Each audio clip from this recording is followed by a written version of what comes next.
You know what I love about the left? I mean, I really genuinely love this.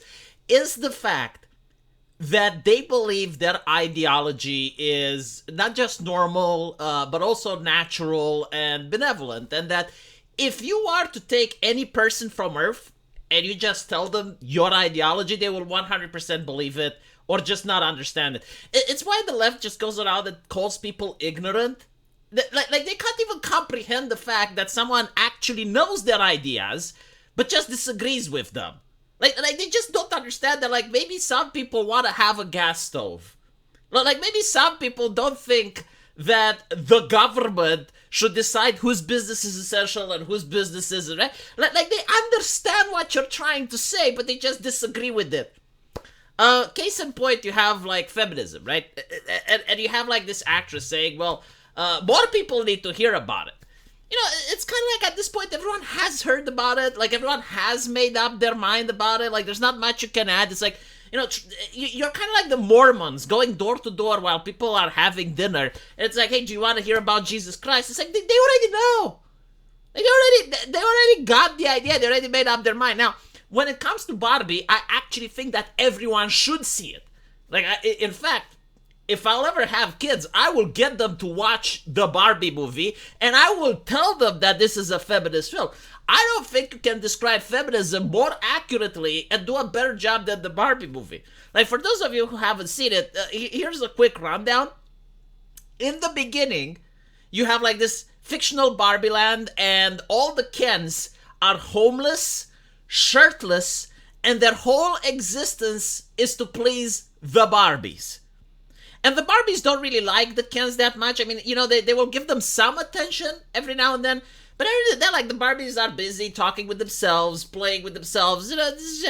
So at one point, one Barbie goes into the real world, and one Ken manages to go with her, and he notices that in the real world, people actually respect him. Like that's all that the Ken wants. He wants to be respected. He notices that men in the real world are actually treated like human beings. So when he goes back to Barbie Land, he tells all the Kens, you know, hey, like, we don't have to live like this. There's no reason why we're shirtless and on the streets. Like let's just don't do that. Let's have equality. So what the Kens do, and this is the patriarchy, right? Like, this is the great evil. This is the problem thing in the movie that has to be fixed. The Kens actually decide, well, we're going to be together with the Barbie. We're going to live in a house, and we're going to have gender roles, right? Like, I'm going to go get a job and then do job things, and the Barbie is going to stay home and do womanly things. And the thing is, like, this is a feminist film, right? The thing is, most Barbies like that. Like, everyone is happy now, right? Like, the Kens are happy, the Barbies are happy. And not only that, but the Kens even allow the Barbies to vote.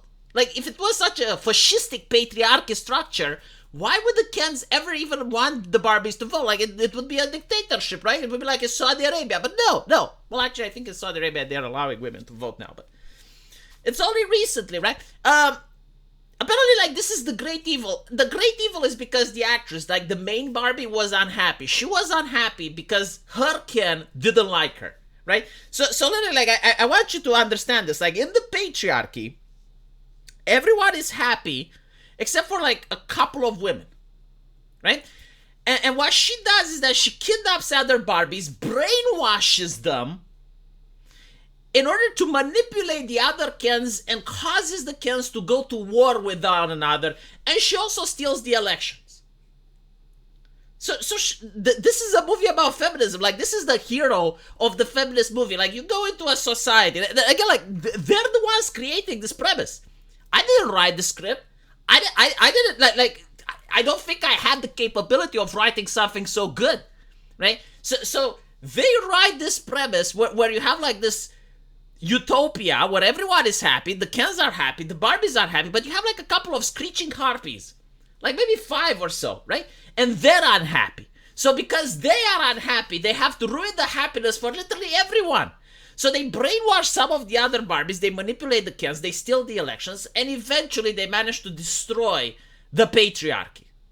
And this is where it gets even more interesting. I absolutely love this, right? Like, what is the message that's being sent here?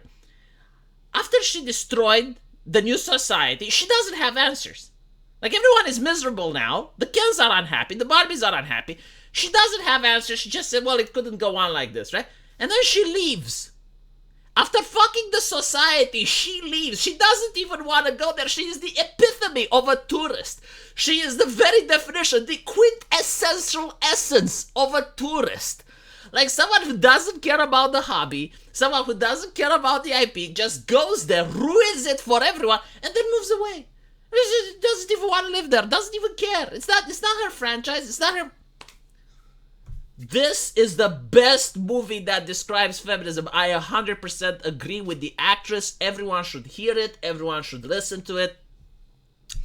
But, you know, like one of the most interesting things is that she says, oh, it's like not enough people have heard about feminism. And I'm thinking, like, haven't they though? Like, haven't they? If you want to learn about feminism, where can you do it?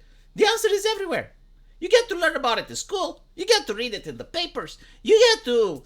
play video games made by feminists, watch feminist movies, like it's everywhere, right? Is there like an equivalent for men? Like, surely there must be like some counter arguments, right? And surprisingly there were. I remember like in 2016 there was this movement, men going their own way, right? I'm not one of them because I'm married, but the whole purpose of the movement, like the whole essence of the movement was like, hey, you know what?